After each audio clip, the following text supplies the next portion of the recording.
ሰላም ሰላም እንዴት ናችሁ? የ11ኛ ክፍል ሂስትሪ ዩኒት 9 ኤጅ ኦፍ ሪቮሉሽን የሚለው ዩኒት ላይ ያለ ነው። በዚህ ክፍል ደግሞ የዩኒቱን የመጨረሻ ክፍል ነው የምናየው ማለት ነው። which is 9.4 the period of ናፖሊዮን ቦናፓርቴ ይለናል። በአጭሩ ምንድነው የናፖሊዮን ቦናፓርቴ ጊዜ እንደማለት ነው። ናፖሊዮን ቦናፓርቴ እንግዲህ በፈረንሳይ ታሪክ ውስጥ ትልቅ ቦታ የሚሰጠው የፈረንሳይ መሪ ነበረ። ከፍራንች ሪቮሉሽን በኋላ የመጣ መሪ ነው ማለት ነው። ስለዚህ በዚህ ክፍል ውስጥ ናፖሊዮን ቦናፓርቴ ማን ነው፣ ምንድነው ያደረገው የሚሉ እያንዳንዱ ነገሮች የምንዳስስበት ክፍል ነው የሚሆነው ማለት ነው። ኦልራይት ናፖሊዮን ቦናፓርቴ lived from 1769 up to 1821 was born of Italian descent to the prominent Corsican family on the French islands of Corsica. Alright. ናፖሊዮን ቦናፓርቴ እንግዲህ የኖረው ከ1769 እስከ 1821 ድረስ ነው። የተወለደው ከጣሊያን ዝርያ ከታዋቂ ኮርሲካዊ ቤተሰብ በፈረንሳይ ኮርሲካ ደሴት ውስጥ እንደሆነ ይነግረናል ማለት ነው። በኮርሲካ ደሴት ውስጥ ሊወለድ ችሏል ማለት ነው ናፖሊዮን ቦናፓርቴ።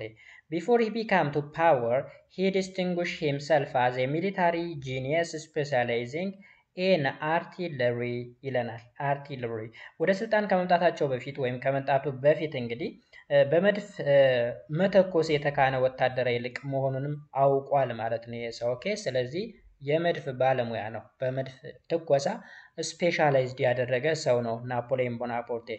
He was a keen supporter of the ideals of the Enlightenment and the French Revolution associated with the Jacobin and advanced rapidly in the army due to the vacancy caused by the immigration of aristocratic officer. So ናፖሊዮን ቦናፓርቴ እንግዲህ የኢንላይትመንት ደጋፊ ነው።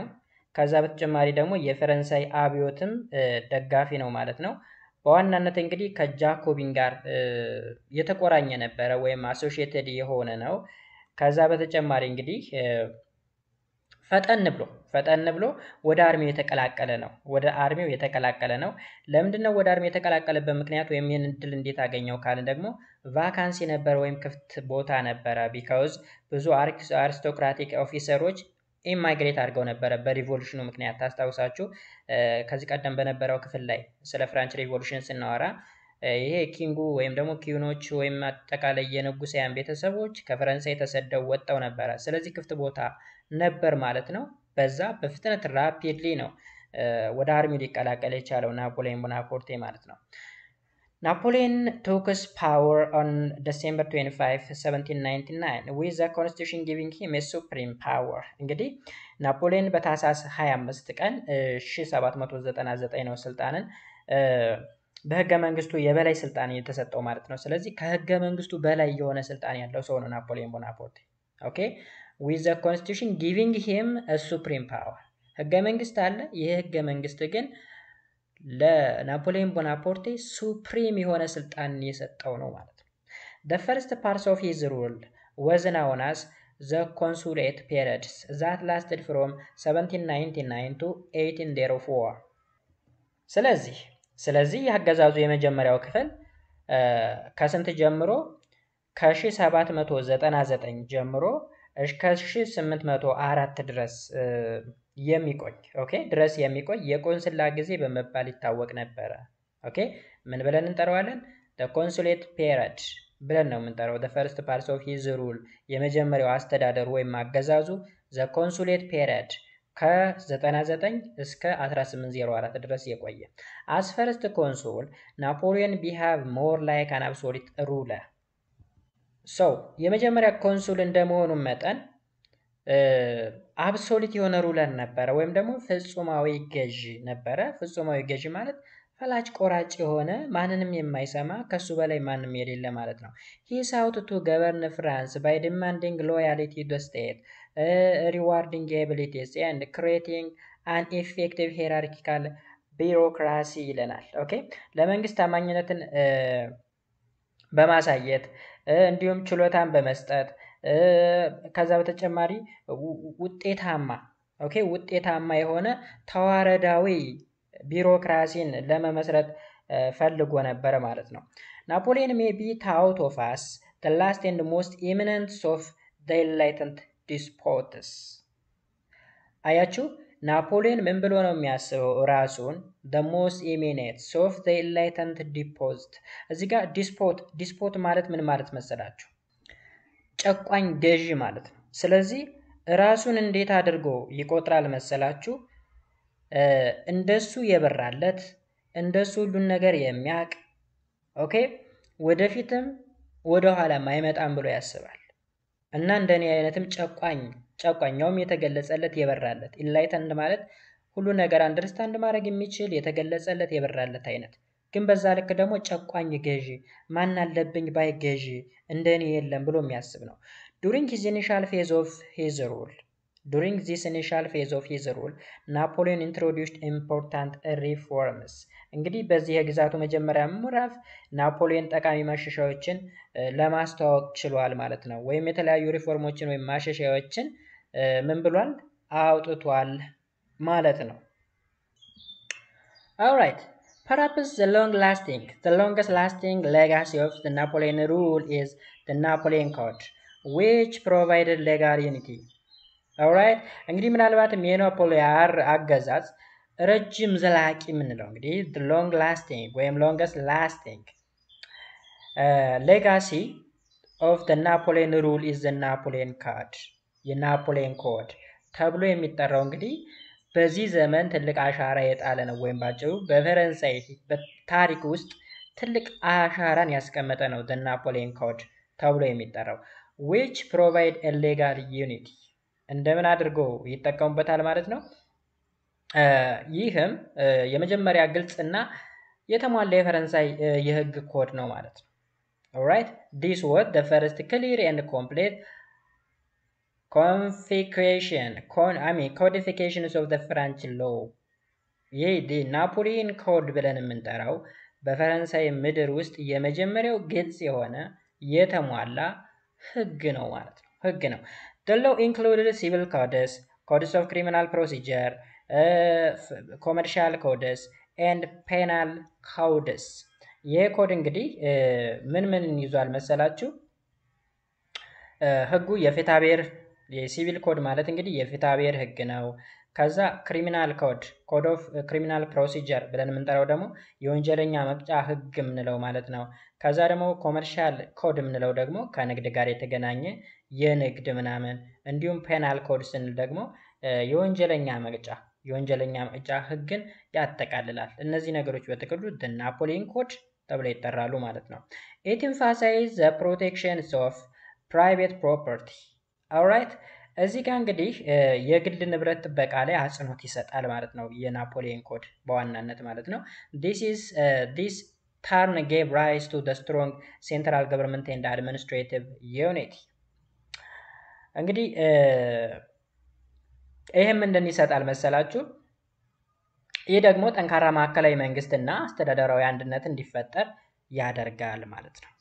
ኦኬ፣ this in turn gave rise to a strong central government and administrative unity። ጠንካራ የሆነ መንግስትና አስተዳደር እንዲኖር ይረዳል ማለት ነው እንደዚህ አይነት ህጎች መዘጋጀታቸው። many achievements of the revolution such as equality before the law, no more estate, legal classes, privilege, local liberty, hereditary officer, guild or manor, freedoms of religion, secularism, that means separation of states and religion, property rights and the abolition of serfdom were made permanent። እዚህ ጋር የተሰሩ ነገሮችን ነው እንግዲህ የተሰሩ ነገሮች በህግ ፊት ሁሉም ሰው እኩል ነው የሚለው ማለት ነው። ከዚህ በተጨማሪ ርስት የሚባል ነገር፣ የህግ ደንብ፣ ልዩ መብቶች፣ የአካባቢ ነፃነቶች፣ የዘር ውርስ ቢሮዎች፣ ማህበራት፣ ይሄ ምንድነው የሚባለው ማኖር ማለት ከርስት ጋር የተገናኘ ነው። ከተማ አካባቢ ላይ የመሬት ባለሀብቶች ይቀመጡና ገጠር የእርሻ ቦታ ላይ ደግሞ የሚያርሱ ሰዎች ያስቀምጣሉ። ለነዛ የምትሰጣቸው ቁራጭ መሬት አለች፣ እሱም ማኖር ብለን ነው የምንጠራው። እንደዛ አይነት ነገር የለም። ከዛ በተጨማሪ ፍሪደም ኦፍ ሪሊጅን ወይም ደግሞ የሃይማኖት ነፃነትን ሰጥቷል።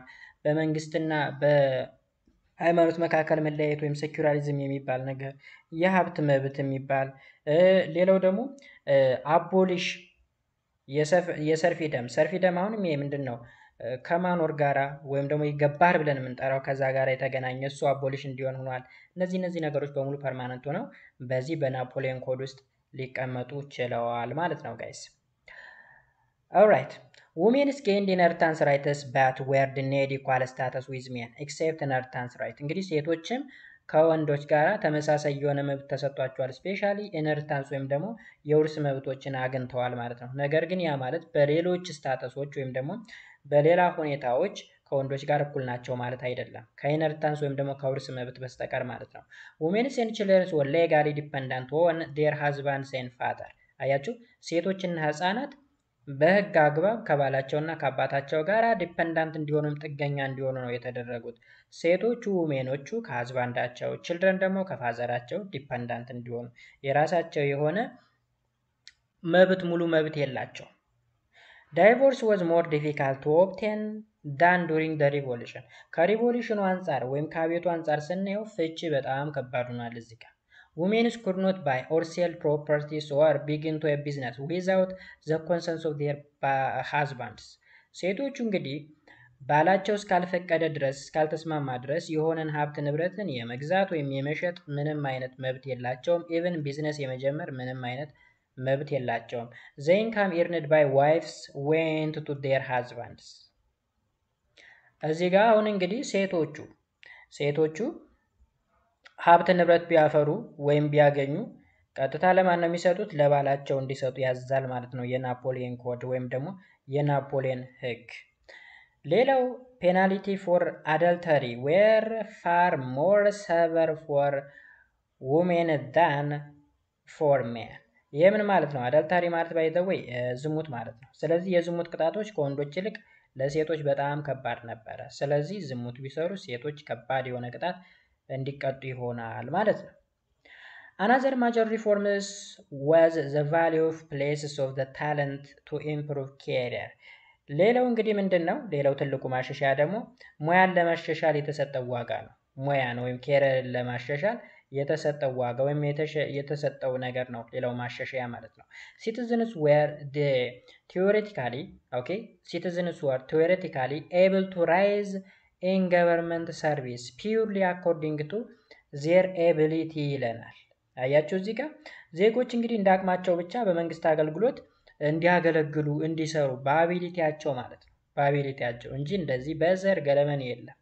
በመንግስት እገዛ ወይም በመንግስት ሰርቪሶች ላይ በታለንታቸው በአቢሊቲያቸው አገልግሎት እንዲሰጡ የሆነበት ነበረ። However, new imperial nobilities were created to reward the most talented generals and officials. እዚህ ጋር ነገር ግን ምን ይለናል መሰላችሁ? አዳዲስ ንጉሶች አዳዲስ የንጉስ ነገስት መኳንቶች እና በጣም ብዙ ጀነራሎች ሊሾሙ ችለዋል። የተሾሙበት ዋነኛ ምክንያት እንግዲህ ምንድነው? ጀነራሎችንና ታለንትድ የሆኑ ሰዎችን ለመሸለም ወይም እዚህ ጋር ታለንትድ ኦፊሻሎችን ጀነራሎችንና ኦፊሻሎችን ለመሸለም የሚያገለግሉ ኒው ኢምፔሪያል ኖቢሊቲ ናቸው የተሾሙት። በመንግስት ሰርቪስ ውስጥ የሚሰሩ ዜጎች እንግዲህ በአቢሊቲያቸው ወይም በችሎታቸው ነው ብለናል። እነዚህ በችሎታቸው የሚሰሩት ሰዎች ሞር ታለንትድ የሆኑ ጀነራሎች ካሉና ኦፊሻሎች ካሉ ሊሸልሟቸው የሚችሉ ኢምፔሪያል ኖቢሊቲዎች ደግሞ ክሬት ተደርገዋል። wealthy determined status. The middle class benefited significantly. እንግዲህ እዚህ ጋር የሀብት ጉዳይም ትኩረት ይሰጠዋል ማለት ነው። ሚድል ክላስ ብለን የምንጠራው ሞር ቤኔፊትድ ነው ወይም ደግሞ በጣም ተጠቃሚ ነው። the government rewarded wealthy people who effectively served the state with pension, property and titles. እዚህ ጋር መንግስት እንግዲህ ሪዋርድ ይሰጣል ብለናል። ስፔሻሊ ብዙ ላገለገሉ ታለንትድ ለሆኑ ኦፊሻሎች ምናምን። መንግስት እንግዲህ ሪዋርድ የሚሰጠው ግን በዋናነት ለዌልዚ ፒፕሎች ነው። እነዚህ ዌልዚ ፒፕሎች who effectively served the state ስቴታቸውን ሰርቭድ አድርገዋል። ከዛ ምን አይነት ሪዋርድ ያገኛሉ? የፔንሽን፣ የፕሮፐርቲ እና የታይትል። ያ ማለት መሰላችሁ በጡረታ በንብረት ወይም በማዕረግ ይሸለማሉ ማለት ነው። አውራይ ሸላሚዎቹ እነማን ናቸው? ኢምፔሪያል ኖቢሊቲ ክሬት የተደረጉት ኢምፔሪያል ኖቢሊቲዎች። ሌላኛው ማሻሻያ እዚህ ጋር ሪፎርም እንግዲህ ኬረር ጋር አይተናል። ሌላኛው ደግሞ ሜጀር ሪፎርም ብለን የምንጠራው it is area of religion ነው፣ ሃይማኖት ነው። ሌላኛው ደግሞ ኦኬ እንግዲህ ሶስተኛው አብዮት ተሐድሶ በሃይማኖት ዙሪያ ነው። An argument is known as Concordat of 1801 was made with the Catholic churches። እንግዲህ እዚህ ጋር በ1801 የኮርኮዲት በመባል የሚታወቀው ስምምነት ከካቶሊክ ቤተክርስቲያን ጋር ተደርጓል ማለት ነው። እንግዲህ በመንግስትና በካቶሊክ ቸርች መካከል ነው ስምምነቱ። ኮርኮዳት ተብሎ ይጠራል ይህ ስምምነት ማለት ነው። In this agreement Napoleon sought to weaken the powers of the pro-Bourbon monarchy። ኦኬ እዚህ ጋር እንግዲህ የተፈለገው ነገር መሰላችሁ በዚህ ስምምነት ናፖሊዮን የቦርቦሮን ነገስታት ኃይል ለማዳከም ነው የፈለገው። ቦርቦን ማለት የቀደም ነገስታቶች ናቸው።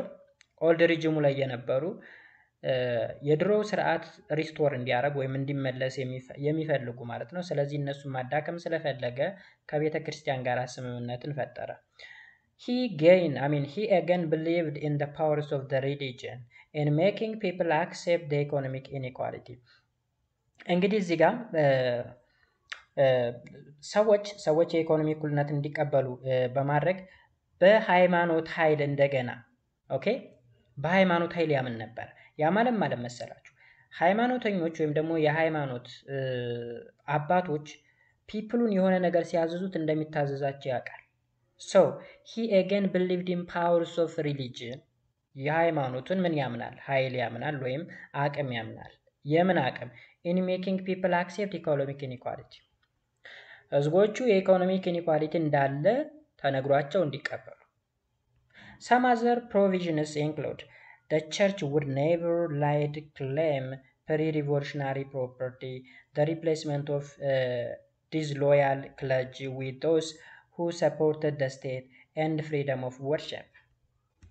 ስለዚህ በዚህ ስምምነት ውስጥ ምን አይነት ነገሮች አሉ ብለን ስንል ከቅድመ አብዮቱ በፊት የይገባኛል ጥያቄ እንዳታቀርብ። ያ ማለት ከቅድመ አብዮቱ በፊት የነበረ ሀብት አለ። ቤተክርስቲያኗ በጣም ሰፊ መሬት ነበራት።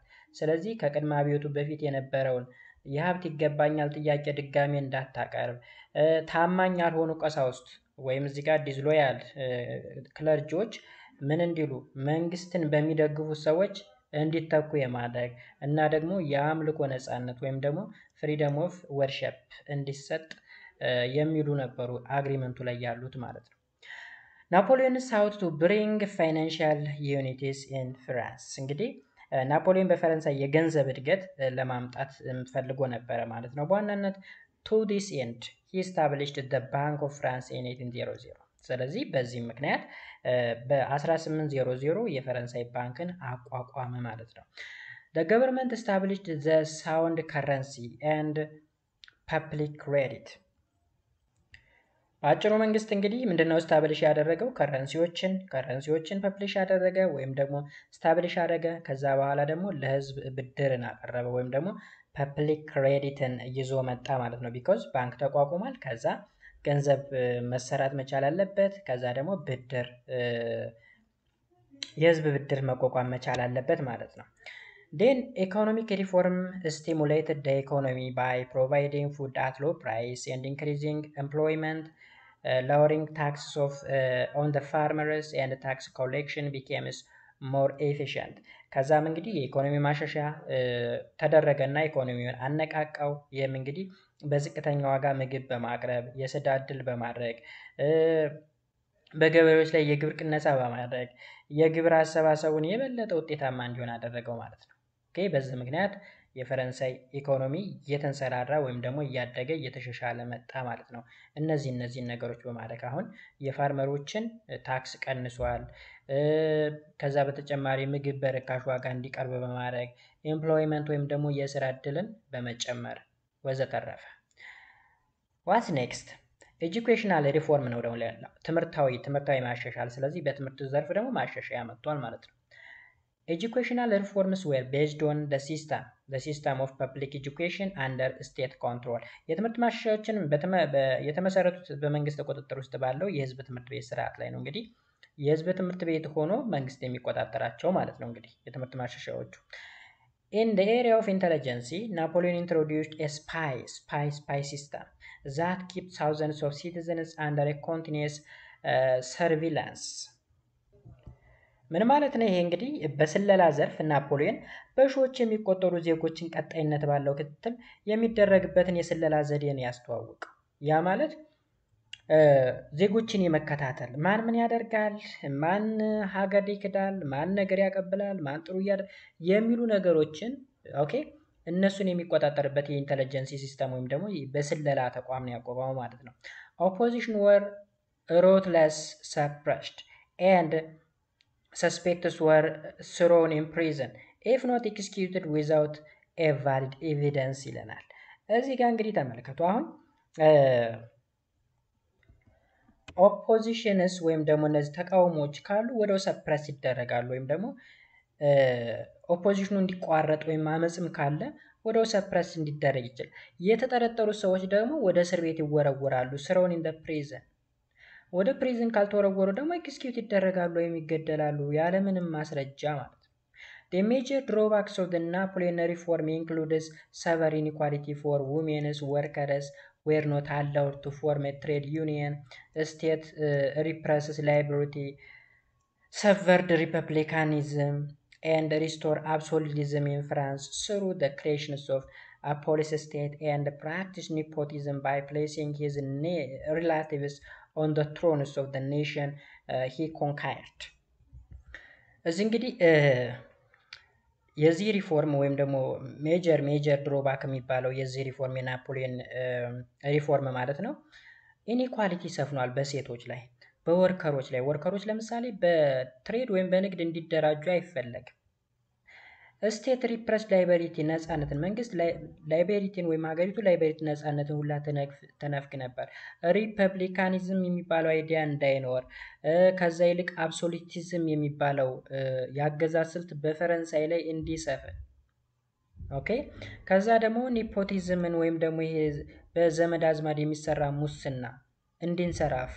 እሱ ምንድነው? ባይ ፕሌሲንግ ሂዝ ሪላቲቭ ወይም ዘመዶቹን ትሮን ላይ ወይም ደግሞ ዙፋን ላይ በማስቀመጥ ስፔሻሊ የወረራቸውን ወይ ኮንካይር ያደረጋቸውን ኔሽኖችን እነዛ ቦታዎች ላይ የሱን ዘመዶች ማስቀመጥ። ይሄ ኮራፕሽን ስሩ ኒፖቲዝም ይባላል። እንደዚህ አይነት ነገሮች ድሮባኮች ወይም ደግሞ ደካማ ጎኖቹ ናቸው ማለት ነው የናፖሊዮን አገዛዝ ወይም ሪፎርም። ዱሪንግ ዘ ኤራ ኦፍ ኮንሱሌት ናፖሊዮን ፋውት many short wars with the major European powers like Britain, Austria, Sardinia and Russia። እንግዲህ ኮንሱሌት ማለት የመጀመሪያው የአገዛዝ ዘመኑ ነው። ኮንሱሌት ብለን የምንጠራው የናፖሊዮን ቦናፓርቴ የመጀመሪያ አገዛዝ ዘመኑ ማለት ነው። ከበርካታ የአውሮፓ ሀያላን ሀገሮች ጋራ ሲዋጋ ነበር ጦርነት። ለምሳሌ ያክል ከብሪቴን ጋራ፣ ከአውስትሪያ፣ ከሰርዲኒያ፣ ከራሽያ ጋራ ውጊያ ሲያደርግ ነበረ። ሃይቨር መኒ ኦፍ ዘስ ዋርስ ዌር ሜድ ዊዝ ብሪቴን። በዋናነት ግን ብዙ ጦርነቶች የተካሄዱ ከብሪታንያ ጋር ብቻ ነበረ ማለት ነው። ኢት ዋዝ ኖት አንቲል 1813 that this major European power come together to fight against France። ከዛም እንግዲህ በ1813 እነዚህ ሀያል የሚባሉ ሜጀር ዩሮፒያን ፓወር ያላቸው ወይም ሀያል የሚባሉ የአውሮፓ ሀገሮች በአንድ ላይ ተደራጅተው ፈረንሳይን ለመዋጋት ተሰለፉ ማለት ነው። Only gradually after Napoleon had conquered Italy did they decided Napoleon had to be defeated for the peaceful Europe። እንግዲህ ተደራጅተው ሊዋጉ የጀመሩት መቼ መሰላችሁ? ጣሊያንን ኮንካይር ሲያደርጋት ነው ናፖሊዮን። ከዛስ the first of such war was the battles of the Nile fought in the North Africa in 1879 in which the British scored a victory። የመጀመሪያው ጦርነት የተካሄደው እንግዲህ ሰሜን አፍሪካ ላይ ነው። the battle of Nile ተብሎ ይጠራል። the battle of Nile መቼ? በ1879 ነው የተካሄደው የጦርነት ውጤቱም ወይም ድሉም የብሪቴን የሆነው ማለት ነው። however Napoleon scored a victory in Europe and gained territory both from the Austria and Italy። ነገር ግን በብሪቴን ይሸነፍ እንጂ አውሮፓ ውስጥ ድልን አግኝቷል ናፖሊዮን ማለት ነው። እንደውም ከአውሮፓ ብዙ ቴሪቶሪዎችን ወይም ድንበሮችን ወይም ግዛቶችን ሊያገኝ ችሏል።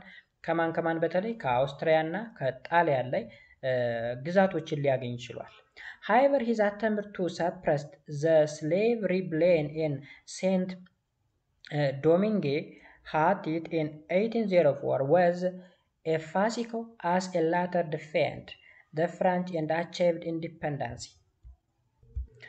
ከዛ ቀጥሎ ምንድን የሆነው in the next year in 1805 France sold the Louisiana territory to the United States of America። በቀጣይ ዓመት እንግዲህ እዚህ ጋር መጀመሪያ እንትኖች አመፀው ነበር አይደለ? ስሌቨሪ ብሌን ነበረ፣ የባሪዎች አመፅ ነበረ። እሱን ሰፕረስ ለማድረግ ለማፈን ሞክሮ ነበረ። ከዛም በአመቱ በ1805 ፈረንሳይ ሎዚኒያን የምትባለዋን ግዛት ለዩናይትድ ስቴትስ ኦፍ አሜሪካ ሸጠ ማለት ነው ናፖሊዮን ቦናፖርቴ። the period from 1804 up to 1840 was known as the empire period characterized by repeated war and defeat። ከ1804 እስከ 1814 ያለው ጊዜ የጦርነት ጊዜ ነው በዋናነት። ኦኬ ኤምፓየር ፔሪድ ብለን እንጠራዋለን። the empire period በዋናነት የሚታወቀው እንግዲህ በጦርና በድፊት ስለዚህ ከ1804 እስከ 1814 ያለው ጊዜ በተደጋጋሚ ጦርነትና ሽንፈትን የሚታወቀው የኢምፓየር ዘመን በመባል ይታወቃል። የኢምፓየር ዘመን ብለን እንጠራዋለን ማለት ነው። in an attempt to prevent a probable return of the Bourbon to power on December 1804 Napoleon made himself emperor of France። እንግዲህ ቦርቦን የሚባሉት እንግዲህ የድሮ ስርዓት ናፋቂዎች ወይም ደግሞ ሞናርኪውን ሪስቶር ለማድረግ የሚፈልጉ ናቸው። የነዚህ ሙከራ እንዳይሳካ ስላሰበ በዲሴምበር 2804 ናፖሊዮን ራሱን ኢምፔረር አድርጎ ሾመ ወይም ደግሞ የፈረንሳይ ንጉስ አድርጎ ራሱን ሰየመ ማለት ነው። he viewed himself as a champion of freedom for subject people who were under absolute rulers of Europe which in the process of enlarged the French empire። እንግዲህ ናፖሊዮን ቦናፖርቴ ራሱን ምን አድርጎ ነው የሚያስበው? የፍሪደም ቻምፒዮን እና ሻምፒዮን ፎር ዋት the subjected people ማለት የሚገዙ ሰዎች ወይም ደግሞ በሱ ግዛት ውስጥ ያሉት ሰዎች ማለት ነው። እነዚህ ሰዎች እንግዲህ በአብሶሊት ሩለር ውስጥ ነው የሚተዳደሩት ወይም ደግሞ ፍጹማዊ በሆነ አገዛዝ። ሶ በዚህ ሁኔታ እንግዲህ ለናፖሊዮን ግዛቱን እንዲያስፋፋ ጠቅሞታል። ቢኮዝ የፔሪድ ኤምፓየር ፔሪድ ነው የሚባለው። ኤምፓየር ማለት እንግዲህ አንድ ሀገር ሌሎች ሀገሮችን እየወረረች የራሷ ግዛት የምታደርግበት ሂደት ኤምፓየር ብለን እንጠራዋለን። ቢጊኒንግ ኢን 1804 ናፖሊዮን ኢንጌጅድ ኢን አ ኮንስታንት ዋርፌር ከ1505 ጀምሮ እንግዲህ ተከታታይነት ያለው ጦርነት ላይ ነው ኢንጌጅ ሲያደርግ ሲሳተፍ የነበረው ማለት ነው። ኢቬንቹዋሊ ናፖሊዮን አቻይቭድ the largest empire since Roman time። ኦኬ ናፖሊዮን እንግዲህ ምን አደረገ? ላርጅ የሆነ ኤምፓየር አገኘ ማለት ነው። since Roman time France extended to Rhine including Belgium and Holland. The German coast to the western Baltic and the Italian coast extended down to Rome። እነዚህ የተዘረዘሩ ሀገሮች እንግዲህ እንትኖቹ ናቸው፣ ኤምፓየሮቹ ናቸው ወይም ደግሞ ያገኛቸው ቴሪቶሪዎች ናቸው። እስከ ራይን ወንዝ ድረስ ነው ኤክስቴንድ ያደረገ። ራይን ማለት በጣም ታዋቂ ወንዝ ነው አውሮፓ ውስጥ። ስለዚህ ቤልጂየምን፣ ሆላንድን፣ የጀርመን የባህር ዳርቻዎችን ስፔሻሊ ባልቲክ ብለን የምንጠራውን እንዲሁም ደግሞ የጣሊያን የባህር ዳርቻዎችን ሁሉ ሳይቀር መቆጣጠር ቻለና ኤምፓየሩን በጣም አስፋፋው ናፖሊዮን ማለት ነው። እዚህ ጋር እንደምታዩት እንግዲህ የፍራንች ኤምፓየር ነው። እዚህ ጋር የምታዩት ፍራንች ኤምፓየር ነው። አሁን ይሁን ለምታዩት የፈረንሳይ አይደለም። እዚህ ጋር እየተገፉ የተያዙ ግዛቶች አሉ የተለያዩ ማለት ነው። as he repressed and tyrannical rule grew from time to time, enlightened reformers and supporters came to the conclusion that he bettered the ideals of the revolution። ስለዚህ ምን ማለታችን ነው? as his repressive and tyrannical rule grew from time to time, enlightened reformers and supporters came to the conclusion that he bettered the ideals of the revolution። ምን ማለት መሰላችሁ?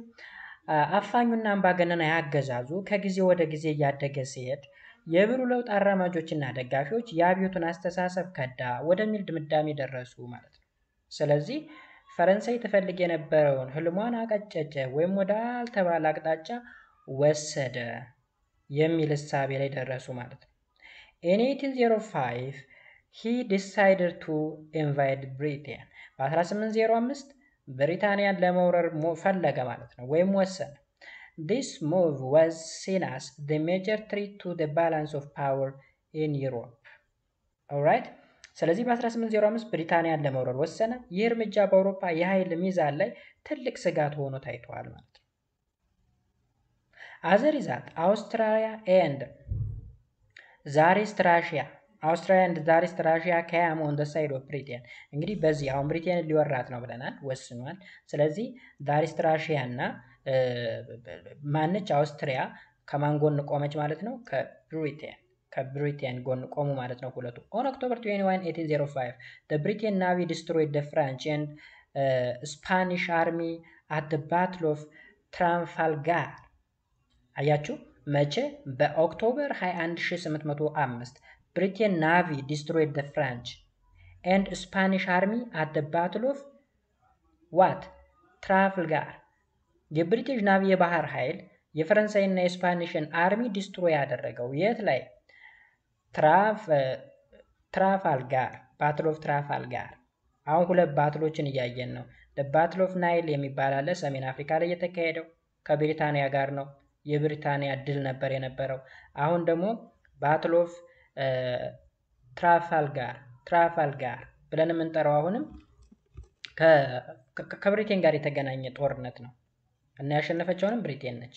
however temporal defeat here and there did not prevent him from establishing a huge empire in Europe።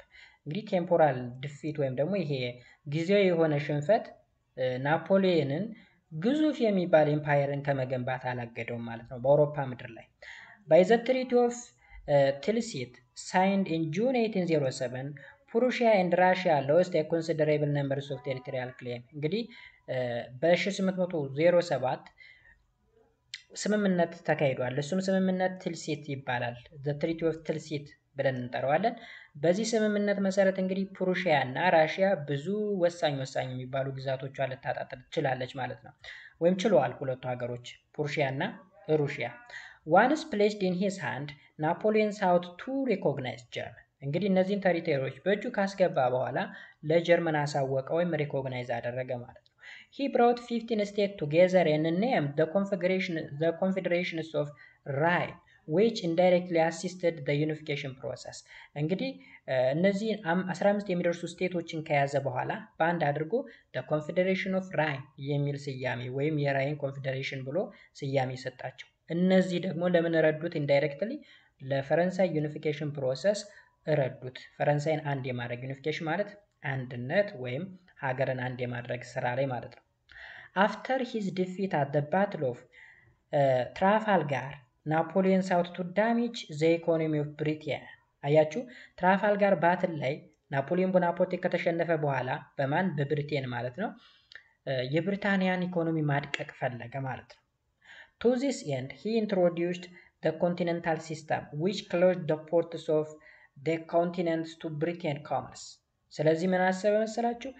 ኮንቲኔንታል ወይም በአህጉሩ ደረጃ በአውሮፓ ላይ ዋና የሚባሉ ስፔሻሊ ወደ ብሪቴን የሚሄደውን የንግድ መስመር ክሎዝ ማድረግ ፈለገ ማለት ነው። in 1812 the United States of America came to support the cause of Britain። ስለዚህ እዚህ ጋር እንግዲህ አሜሪካ መታል ትጨመር ነው ማለት ነው። መቼ? በ1812 ዩናይትድ ስቴትስ ኦፍ አሜሪካ ማንን ደገፈች? ብሪቴንን። አሜሪካስ ኮንሰርን ፎር ብሪቴን ኮመርስ coupled with incipient infrastructural development made the continental system a failure። እንግዲህ ምንድነው የሚለን? አሜሪካ ለብሪቲሽ የሰጠችው ተቀባይነት ስፔሻሊ የንግድ ተቀባይነት ማለት ነው። ይሄ ኔጋቲቭ ነገርን ይዞ ነው የመጣው። ኦኬ አህጉሩ አጠቃላይ ኮንቲኔንታል ሲስተሙ ፌል እንዲያደርግ ነው ያደረገው። ስለዚህ ናፖሊዮን ቦናፓርቴም ፍላጎቱ ብሪቴን በኮመርስ ወይም ደግሞ በትሬዱ ወይም በንግዱ ዘርፍ እንድትዳከም ኢኮኖሚያ እንዲዳከም ነበር የፈለገው። The events that unfolded after 1808 were not good for Napoleon.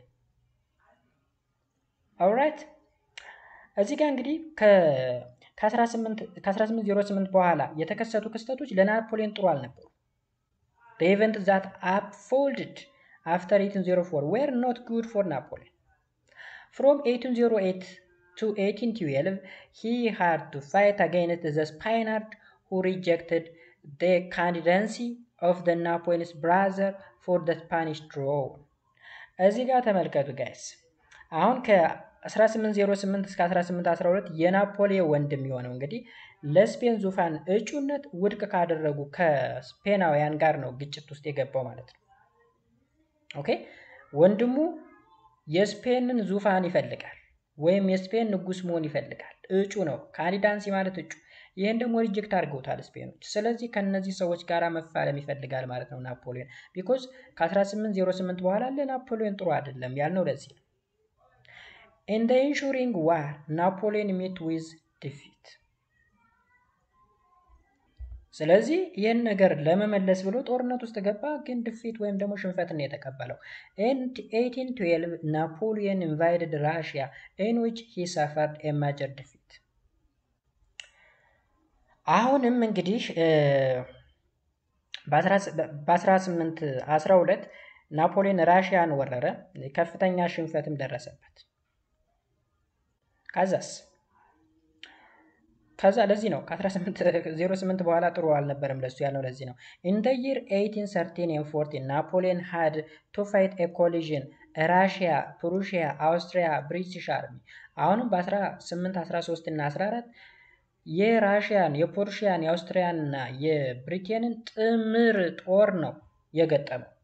In October 1813 Napoleon was finally defeated by the coalition force at the Battle of Leipzig, also known as the Battle of Nation ተብሎ ይጠራል። ተሸነፈ በእነዚህ በአራቱ ስቴቶች ወይም በአራቱ አርሚዎች፣ በራሽያ፣ በፕሩሺያ፣ በአውስትሪያ፣ በብሪቲሽ በአራቱ ጦሮች ወይም በአራት ሀገሮች አንድነት ጥምረት በሆነ ወይም ጥምር ጦር ሊሸነፍ ችሏል። የትን ተሸነፈው?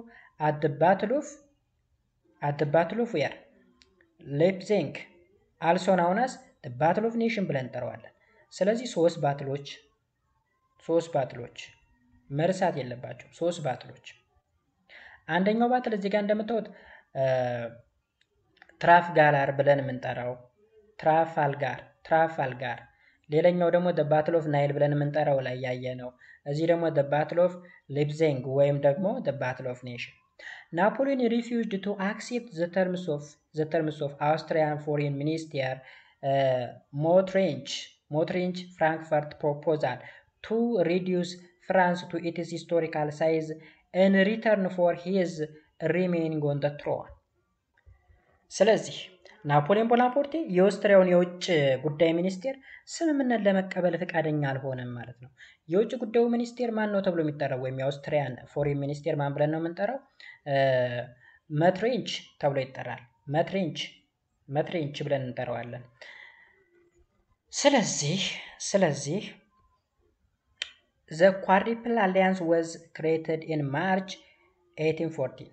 Accordingly, each power agreed to provide 150,000 soldiers to enforce a peace terms. አሁን እንግዲህ ይሄ ናፖሊዮን ቦናፓርቴ ሽንፈቱን እየተቀበለ አይደለም። እዚህ ጋር ለምሳሌ ፍራንክፈርት ፕሮፖዛልስ ብለን የምንጠራው to reduce France's to its historical size in return for his remaining on the throne. አሁን እዚህ ጋር ናፖሊዮን ቦናፓርቴ ስልጣን ላይ መቆየት ከፈለገ የፍራንስ ሂስቶሪካል ሳይዟ እንዲቀንስ ወይም ደግሞ ግዛቶቿ እንዲቀነሱ የሚል ነበረ። ከተሸነፈ በኋላ በአራቱ ሀገሮች ጥምረት ጦር ማለት ነው። ከዛ ይሄንን አልፈልግም ሲል አክሴፕት አላረግም ሲል ምን አደረጉ? ኳድሪፕል አሊያንስ። ኳድሪፕል ማለት አራት ሀገሮች ማለት ነው። አራት ሀገሮች በአንድ ጥምረትን ፈጥረዋል በ1814 ማለት ነው። እነዚህ እነማን ናቸው? እነ ራሽያ፣ ፕሩሺያ፣ አውስትሪያ እና ብሪቴን ናቸው። 150 ሺህ የሚደርሱ ወታደሮችን እንዲያውጣጡ ተስማሙ ማለት ነው። ናፖሊዮን abdicated as emperor on April 14, 1840 after his allied army entered Paris. ስለዚህ ይህ የተባበሩት መንግስታት ማለት እንችላለን ማለት ነው። የአራቱ መንግስቶች ጥምር ጦር ማለት ነው። ፓሪስ ላይ ከገባ በኋላ ናፖሊዮን እንግዲህ ከንግስናው ሊወርድ ችሏል ማለት ነው። ወይም ናፖሊዮን abdicated as emperor። abdicated ማለት ስልጣኑን መተው ማለት ነው። እነዚህ ሰዎች ወይም አላይድ አርሚው ፓሪስ ላይ ሲገቡ ማለት ነው። ቡርቦን ማለት እንግዲህ የጥንቱን ስርዓት የሚፈልጉ ወይም ደግሞ ሞናርኪው ወደ ስልጣን ሪስቶር እንዲያደርግ የሚፈልጉ ናቸው ብለናል። were restored to the throne under the persons of Louis XVIII። አያችሁ የጥንቱ ስርዓት ተመለሰ ማለት ነው። የጥንቱ ስርዓት ማለት እንግዲህ የንጉሳዊ ነው። በንጉሳውያኑ ስርዓት እንግዲህ ንጉስ ማን ሆኖ ተሾመ ማለት ነው? ሉዊስ ዘ 18 ሉዊስ ዘ 16 የምታስታውሱ ከሆነ በሪቮሉሽኑ ዘመን የነበረ ነው። ባይ ዘ ትሪቲ ኦፍ ፓሪስ ሳይንድ ኦን ሜይ 13 1814 ፍራንስ ሰረንደር ኦል ቴሪቶሪ ጌይንድ ሲንስ the wars of the revolution began in 1792 ኦኬ። እዚህ ጋር እንግዲህ ምንድን ነው የሆነው መሰላችሁ? ቡርቦኖች በሉዊ 18ኛ ወደ ዙፋን እንዲመለስ ተደርጓል ማለት ነው። እንደ አውሮፓውያን አቆጣጠር በሜይ 30 1814 ማለት ነው በተፈረመው የፓሪስ ውል ፈረንሳይ በ1792 የአብዮት ጦርነቱ ከጀመሩበት ጊዜ ጀምሮ የተገኙ ግዛቶችን በሙሉ አሳልፋ እንድትሰጥ ተወሰነ ማለት ነው። ስለዚህ ከሪቮሉሽኑ ጊዜ ጀምሮ የተለያዩ ግዛቶችን እየሰበሰበች የፈረንሳይ ኢምፓየርን ስትመሰርት ነበረ። ሶ በርካታ ቴሪቶሪዎችን ከበርካታ ሀገሮች የወሰደቻቸውን በሙሉ እንድትመልስ ተስማማች፣ ሰረንደር አረገች፣ እጅ ሰጠች ማለት ነው። መቼ? በ1792 The Quadruple Alliance agreed to meet in Vienna to work out the general peace settlement። አያችሁ፣ ከዚህ በኋላ ምንድን ነው የሆነው መሰላችሁ? የኳድሪፕል ህብረቱም እንግዲህ አጠቃላይ የሰላም እልባትን ለመፍጠር በቬና ለመገናኘት ተስማማ ማለት ነው። በቬና Accordingly, the Congress of Vienna was held from September 1840 to June 1850, where representatives of the major powers of Europe, including France, met to redraw territorial lines and to try to restore the social, political orders of the old region. አሁን እንግዲህ ይህ የቬና ስምምነት ተብሎ የሚጠራው ስምምነት ዋናው ጠቀሜታው መሰላችሁ መቼ ነው እንግዲህ የተካሄደው ብለናል? ከ1814 እስከ 1815 ድረስ ነው የተካሄደው ማለት ነው። ስለዚህ የቬና ኮንግረስ የተካሄደው ፈረንሳይን ጨምሮ የአውሮፓ ታላላቅ ሀያላን ተወካዮች ኦኬ ተገኝተው የግዛት መስመሮች እንደገና ለመቅረጽ እና የድሮ አገዛዝ እንዲሁም ማህበራዊና ፖለቲካዊ ስርዓት ለመመለስ ጥረት አድርገዋል ማለት ነው። ስለዚህ የቬና ኮንግረስ ወይም ኮንግረስ ኦፍ ቬና ምንድነው ከተባላችሁ ከመስከረም 1814 እስከ ጁን 1815 ድረስ የተካሄደ ሲሆን ፈረንሳይ እንደገና ግዛቷን መስመር እንድታሰምር ድንበር እንድታበጅ ነው። የድሮ ግዛቶቿን እንድትመልስ ነው። እሱ ብቻ አይደለም። የድሮ ኦልድ ሪጅም የሚባለው ማህበራዊውም ፖለቲካ ኦርደሩም እንዲመለስ ወደ ጥንቱ ስርዓት እንድትመለስ ነው የተደረገው ማለት ነው። ስለዚህ ክልሜንስ ቮን ማትሬንች ሪፕሬዘንተር አውስትሪያን የወከለው ማን ነው? እንግዲህ የአውስትሪያ የውጭ ጉዳይ ሚኒስቴር እዚህ ጋር አውስትሪያን ፎሬን ሚኒስቴር ብለን የጠራ ነው ማለት ነው። ማን ነው እሱ? ክልሜንስ ቮን ማትሪች ሪፕሬዘንትስ አውስትሪያን ወክሏል ማለት ነው። ሂ ኢምፖቶማይዝድ a conservative reaction to the French Revolution, and it is affirmed and opposed the idea of liberals and reformers because of the impact such forces would have on the multinational